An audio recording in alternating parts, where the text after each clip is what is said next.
Mieux vaut quelques enseignements que tu pratiques bien qu'une multitude de connaissances dont l'acquisition ne te profitera pas, puisque tu en délaisses la plupart, puisque toute ta piété sera vaine si tu donnes des associés à ton Seigneur.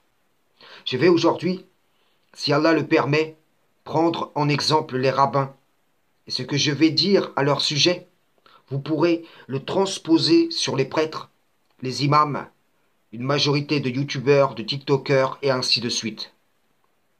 Écoutez cette exhortation pour les pieux contenue dans les témoignages de l'Injil. Luc 11, verset 52. Malheur à vous, docteurs de la loi, parce que vous avez enlevé la clé de la science. Vous n'êtes pas entrés vous-même et vous avez empêché d'entrer ceux qui le voulaient.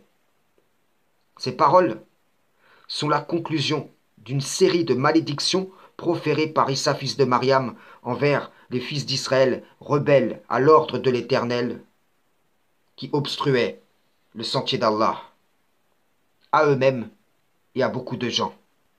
Ici, je passerai outre le fait que ceux-ci gardaient avarément pour eux-mêmes la science, pour m'attarder sur l'aspect qu'ils détenaient la clé de la science, mais que cette clé fut pour eux comme le trésor de Corée, car de même que la richesse de Corée ne put empêcher qu'un pan de terre l'engloutisse, de même la clé de la science ne put servir aux rabbins à ouvrir les portes du paradis.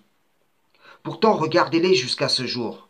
Ils diffusent les connaissances que le Créateur leur a données, mais celles-ci même sont un piège qui se refermera tôt ou tard sur eux, puisque tout ce savoir ne leur a pas suffi pour recevoir le Messie qui leur fut envoyé, pour ne citer ici que lui.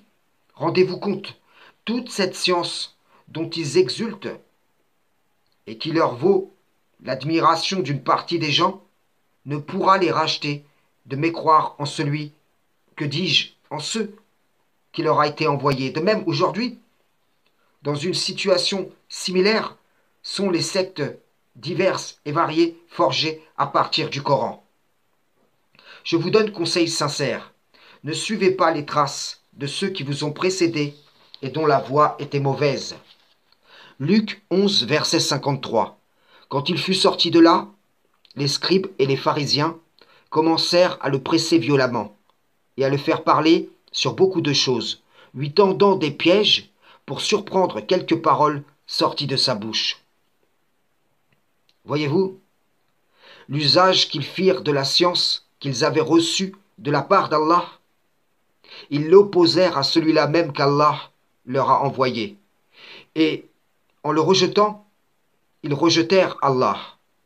Pourtant, jusqu'à ce jour, ils disent « Nous sommes les bénis de l'Éternel ». Réfléchissez à ces réalités, car je vous le dis, la majorité des gens du Coran sont aujourd'hui à leur image. S'il leur est envoyé un homme choisi de parmi eux, ils lui opposeront la science qu'ils ont reçue d'Allah, tout en prétendant défendre la cause d'Allah. Pourtant, ils seront en train de combattre contre celle-ci. Frères et sœurs en islam, salam, shalom.